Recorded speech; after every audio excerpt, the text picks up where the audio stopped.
Ball Talk family, what's going on, everybody? We're back with episode 17 of Ball Talk with Paul, and of course, I'm your host, Paul, and today we are talking everything. I'm talking the NFL coaching carousel we have going on. Then we have to talk about the divisional weekend that's going on in the NFL. Then moving to college, of course, we have to talk the national championship on Monday night. It's a basketball talk, the NBA and the Miami Heat and their future. Then also we have to talk some NCAA gambling once again going on in the college world. So let's talk some ball, guys. First, we got to start with this coaching carousel situation because we have a boatload of great coaches on the market right now. And some coaches are more deserving than others, of course. So let's break down and see who should go where and why. And, of course, we have to talk about each coach's personality and their traits and why I think they will fit in the right system and the right locker room. So first we have to start off with Mr. Mike Tomlin, who recently left the Pittsburgh Steelers organization. This was a shocker to most people because we thought Mike T would have never left a great organization like Pittsburgh, but unfortunately he felt like it was time for him to move on. And I think that was a great move for Mike because I was tired of seeing him in Pittsburgh and he was basically stuck in the middle because he didn't have any opportunities to really get some real talent because he was always winning and still in the playoff contention. So that's good for Mike, but he has to move on. And I think Mike will be a better fit in a lot of places. But my top place I think Mike Tomlin should go is the Atlanta Falcons because the Atlanta Falcons have great pieces on offense. They have great pieces on defense. They have youth. And they are just looking for a real leader. And Mike Tomlin is exactly that. He is a player's coach. He knows how to get his guys motivated on both sides of the ball. So Mike T in Atlanta could really make some noise. We can't forget to mention that the Atlanta Falcons are in one of the worst divisions in football. So this would probably be a sigh of relief compared to where he was stuck in the AFC North when he had to face Joe Burrow, Lamar Jackson, and a tough Browns defense twice a year. So that would be a great move for Mike. So we'll see where Mike goes. He might take a year off, I heard, but we shall see. The next coaching candidate I have to talk about is Mr. Mike McDaniel, who was fired from the Miami Dolphins. Now, this was not surprising because we know that the Dolphins didn't really have too much success as of late, but Mike has shown that he can run an offense to a T and at a high level. In Miami, unfortunately, he just didn't have the quarterback who was consistent enough to keep that offensive success. I think Mike would be a great fit in a lot of situations. First situation I could see him in is Baltimore, where he has a prolific quarterback like Lamar Jackson who can run and throw, and Derrick Henry. So that would be a great move for him and a solid defense. So that would be good. Or I can see him taking a lesser role as an offensive coordinator for somewhere like the Philadelphia Eagles. We definitely could use an innovative and creative offensive coordinator who knows how to play to their players' strength. And I think Mike would have a field day with Saquon Barkley, A.J. Brown, Devontae Smith, Jalen Hurts. That would just be so many weapons at his disposal that he is not used to. Those two teams are my top destination for Mike McDaniels. He may be able to go somewhere else. Those two teams and Mike McDaniels' creative mind, though, they would definitely be a match made in heaven. So we will see where Mike McDaniels goes. Next coach I have up is Brian Daboll, who was fired from the New York Giants, of course. But Brian is a well-respected figure in the football world, so I know he will get a job elsewhere. My top destination for Brian would be the Eagles' offensive coordinator position because, for one, he coached Jalen Hurts in Alabama, so he knows Jalen very well, and he knows a raw version of Jalen, so he knows how to get the best out of him. And for two, he coached Saquon Barkley in New York. So he knows Saquon very well, very accustomed to both of those guys in the backfield. Knows how to get an offense going. He's not predictable when it comes to calling plays. He just didn't really have the talent in New York to really utilize his mindset. And I think if he came to the Eagles, it would be another match made in heaven because he knows both of those guys well. He knows most of the offensive pieces well. So this would be a great move for the Eagles to either bring in Brian Daboll or Mike McDaniel. So we will see where Brian goes, but I'm sure he would get a job as well. Next coach up I have is Kevin Stefanski, who got fired from the Cleveland Browns. Now, Kevin is known for his offensive mind, and he has won a couple of coaches of the year. It'll be interesting to see where he goes, but I think a few jobs would be a good fit for him. One job would definitely be the Arizona Cardinals. I feel like Arizona has been underutilized the last few years with their talent that they have. I think Kevin could get both that offense and defense going. Or he can go to a team like the Miami Dolphins, where they have some pieces, but they really haven't had the coach that really knows how to get those guys going besides offensive scheme. So if Stefanski went to either one of those places, that would be a great thing for them. So we will see where he goes, but I'm sure he will get a job very soon. The last coach who was already hired is Mr. John Harbaugh. He recently got hired by the New York Giants. And I think that's a big move for New York, especially since they haven't really gone in the direction that they wanted to these last few years. John Harbaugh, he's a coach that has plenty of experience, has won the Super Bowl, has plenty of playoff wins under his belt. So he's looking to renovate and get the best out of the New York Giants, who have plenty of young talent with Jackson Dart, Cam Scatterboo, Malik Neighbors, Wan'Dale Robinson. So it would be interesting to see what he does with that roster. He was kind of in a Mike Tomlin situation, because he was always good enough to get into the playoffs or be close to the playoffs, but he was never bad enough to get really good talent in the draft. So it's going to be interesting to see how Harbaugh takes over New York, but I'm sure they will respond well with this hiring, and the fans love it from what I'm seeing. So shout out to John Harbaugh for getting his new coaching gig in New York, and welcome to the NFC East. In my eyes, if I was an owner, the first person I would call is Mike Tomlin. I would be doing anything and everything I could to get him to my franchise, because I know for a fact that he will bring a winning culture, and he will motivate my guys to play at the highest level week in and week out.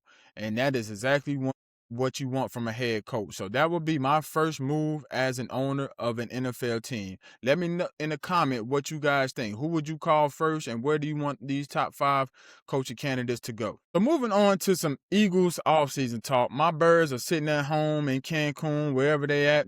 So we got to talk about the moves that's going on right now, guys. It's some things I like and some things I don't like that I'm seeing. So let's start off with what I don't like.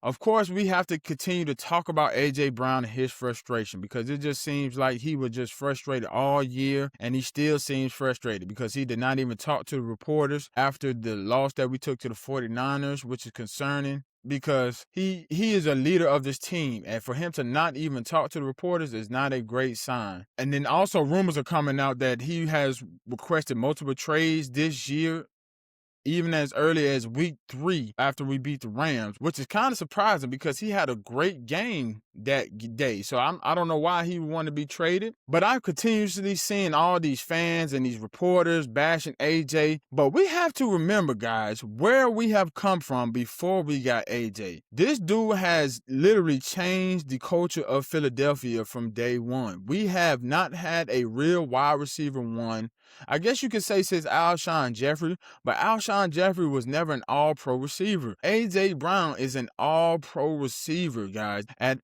that means he's the best or top 2 at his position. And those type of receivers do not just grow on trees.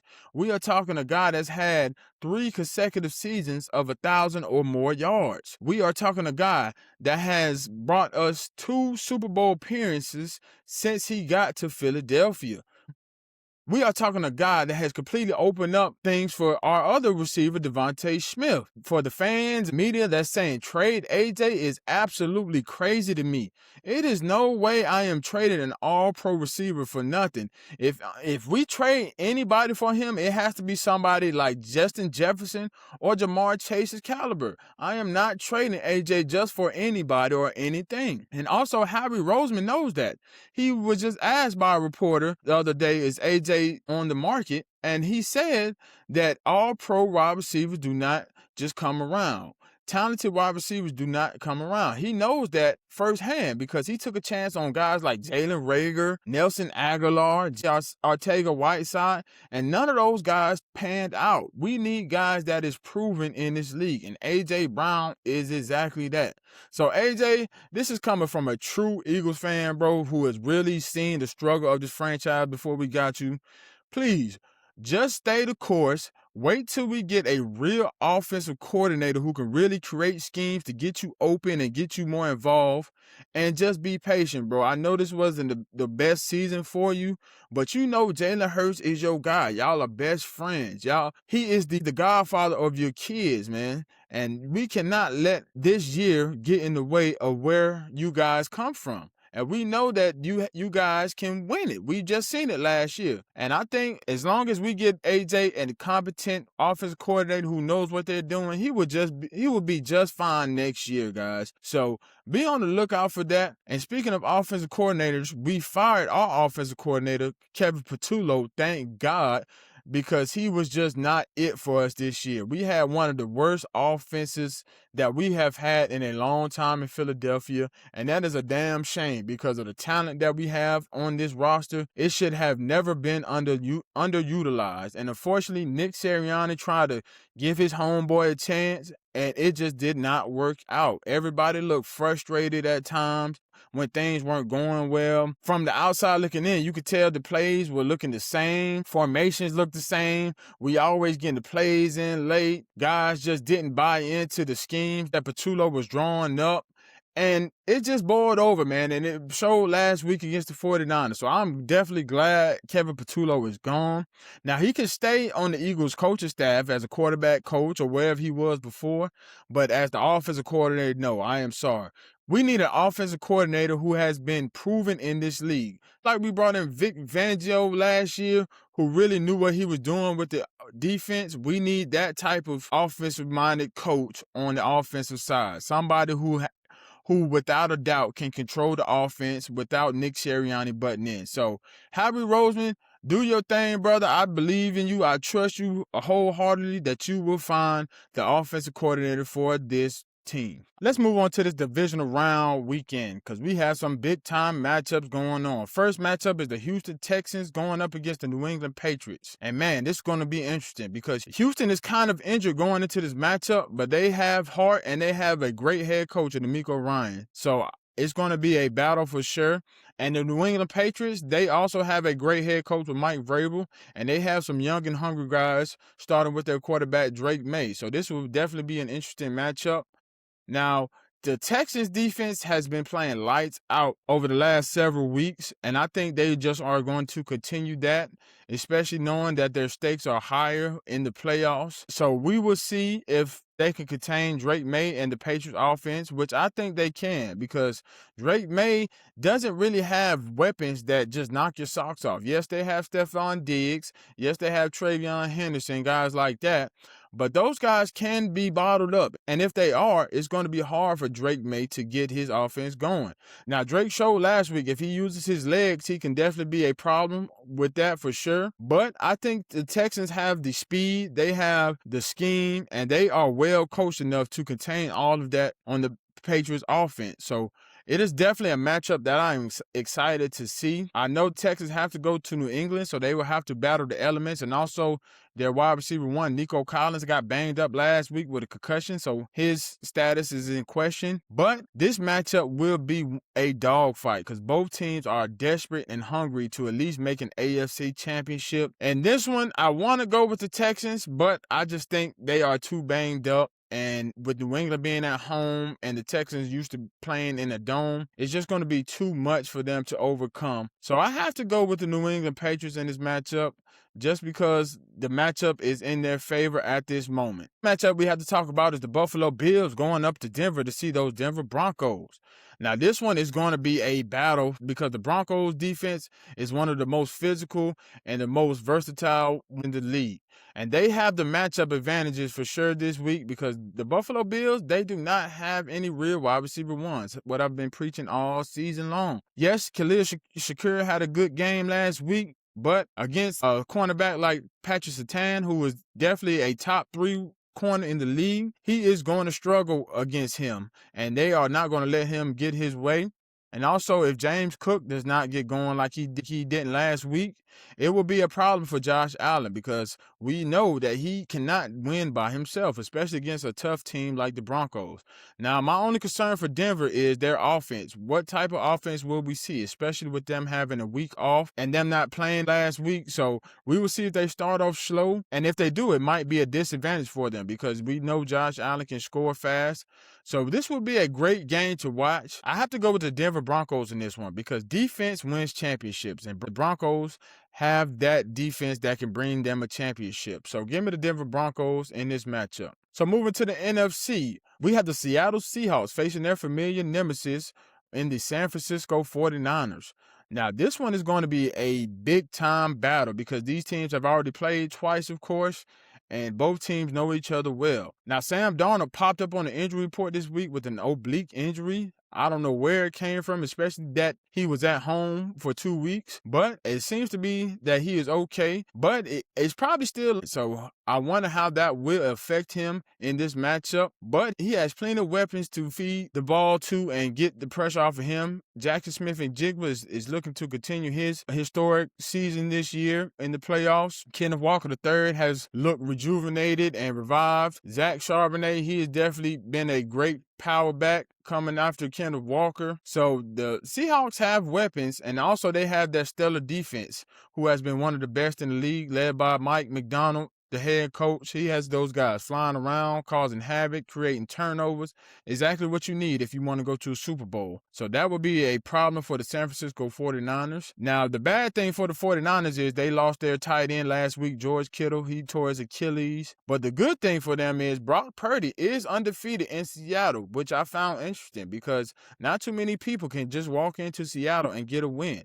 So if Brock Purdy can keep that same energy, feed Christian McCaffrey, get Juwan Jennings going, and Ricky Pearsall, guys like that, they might give Seattle some problems. So we will see, especially since they had 2 weeks off and we don't know how fast or slow they will start. So look out for this matchup. But with this one, I got to go with Seattle, especially since the 49ers lost their playmaker in George Kittle. I'm sure the Seattle Seahawks will key in on Christian McCaffrey for the most part and try to lock him down. So it's going to be a good one, but give me the Seattle Seahawks in a big-time defensive battle. And then the last matchup we must talk about, we have the Los Angeles Rams going to Chicago to see those Bears. Now, this is definitely going to be interesting. Two coaches who are some of the most innovative in the game, Sean McVay for the Rams and Ben Johnson for the Bears. I'm excited to see the offensive creativity and what these teams do against each other. Now, the Rams, they will be going to Chicago, and we all know the Rams are an indoor team. So that means they will have to face the elements. And Matthew Stafford is not the best in cold weather. His record is very, very bad. So if it's snowy and windy and cold, man, those Chicago Bears will have a major advantage in that one. Now, the Bears offense, they do look shaky sometimes. They started off slow against the Green Bay Packers, but they came to light late in that game, and they took it all the way home. So that is a good and encouraging sign for them. Now, Caleb Williams, he just has to stay consistent, not turn the ball over, feed those two-headed monsters and DeAndre Swift and Kyle Monangai, and rely on that O-line to give him some time to find his receivers, DJ Moore and Rome Odunze. And I think he will be fine, especially with his coach and how he's been calling games lately. Ben Johnson has been a mastermind. In this matchup, I definitely got to go with the Bears just because I don't like Matthew Stafford in cold weather. I've seen it last year, especially with the Philadelphia Eagles. He didn't really have too much success for the most part. And if it's anything like that game, it's going to be rough for Matty Ice. So give me the Chicago Bears winning this matchup in the winter wonderland of the divisional round. All right, guys, it's national championship time on Monday, and I cannot wait for this matchup. You already know what time it is. It is all about the U, baby. And we coming into this one as huge underdogs. Everybody is saying Indiana's just going to roll over us. But I say, not so fast, guys. You have to realize that Miami is the first team to ever play for a national championship in their home field, and we have more advantages than that. Indiana has never seen a pass rush like our defense has, with Akeem Mesidor and Ruben Bain, two of the most feared defensive ends in college right now. And then we also have the secondary that can hang with anybody. O.J. Frederick Jr., Jacoby Thomas, Keontae Scott. These guys, they love to play sticky coverage. They love to come down and smack something. And they are led by Corey Heatherman, who has just renovated this defense to a T this year. So I am excited for this matchup. And also on the Miami's offensive team, and also on Miami's side, I don't think Indiana has seen playmakers like we have. Yes, Carson Beck is not going to knock your socks off with his athleticism, but he knows how to find his receivers. He knows how to scramble when it's necessary, and he knows how to not turn the ball over. That is exactly what we need out of him in this matchup. Then we have Malachi Toney, a.k.a. Baby Jesus. just a gadget, man. He's a gadget guy that can throw the ball, he can catch the ball, he can run the ball, he can juke you, run past you, all types of stuff. So it's going to be interesting to see how they game plan for him. We have our big bruiser back, Mark Fletcher, a guy that loves contact. He loves to break tackles and just continue those legs. Then C.J. Daniels, our opposite wide receiver, Malachi. He's a possession receiver who is just reliable with his hands, can run any route, and we can throw any type of ball to him, and he's going to go get that. So I am excited for this matchup once again. Now, of course, I cannot sleep on Indiana because they are 15-0 for a reason. They have just played outstanding football all year long. Kirk Cinetti, he deserves a ton of credit for how he has turned that program around in only 2 years. They have the Heisman winner, Fernando Mendoza, who you cannot sleep on. That guy, he knows how to get his receivers the ball quick. He knows how to take care of the football. He can run when necessary. So it is going to be a battle of the fittest in this matchup. And I am extremely excited to see the outcome of this game. And hopefully, of course, my Hurricanes come out on top. But I think if we can contain Fernando, play sticky coverage on those wide receivers and don't allow them to get the ball early and get things going early, we will definitely be in this game. If you haven't paid attention to Indiana's matchups, 9 times out of 10, they have played teams that have turned the ball over and they have immediately scored after that. Just like when they played Oregon last week, they had a pick 6 on the first play. And I do not expect Miami to do that on their home field. You cannot pay me to think we would just be turning the ball over left and right, especially in this game of this magnitude. So it's going to be a battle of who wants it more. We haven't seen Indy ever win a championship, and we haven't seen Miami win a championship since the early 2000s, man. So this is a great thing for college football. It is bringing the excitement back. It is bringing the unpredictability back, something that has been long overdue in the college world. But you already know it is all about you, baby.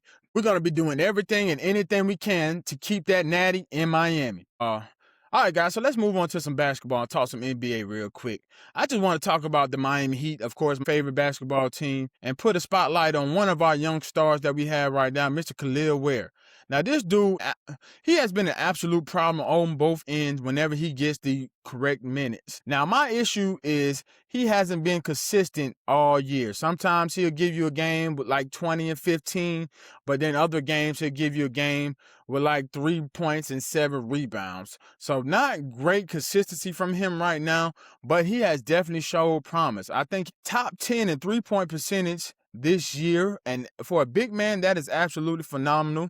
He can score either hand, exceptional handle for his size, and I like the traits that I see from Khalil Ware because you don't see big men that can do the types of things that he can do at this level. Yeah, we have guys like Wemby and Giannis, but they are not shooting like Khalil and how they shoot it like him. So, in my opinion, I think Spo needs to let the chains off of this guy and let him really flourish into the player that he can be. Yes, it's going to be some growing pains.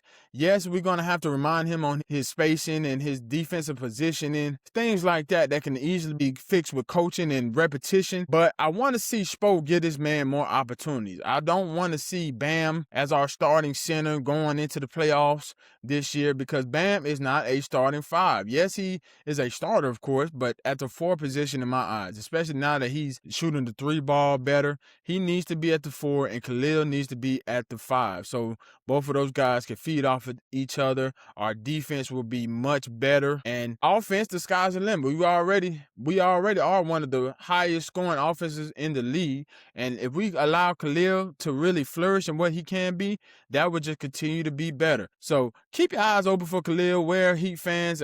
I know it's been frustrating so far, but trust the process and trust Spo because we all know the coach he is and the type of brain he has. So be on the lookout for the Miami Heat and Khalil Ware going forward. So sticking with basketball, we have to talk about this crazy gambling scandal that's going on in the NCAA basketball world right now.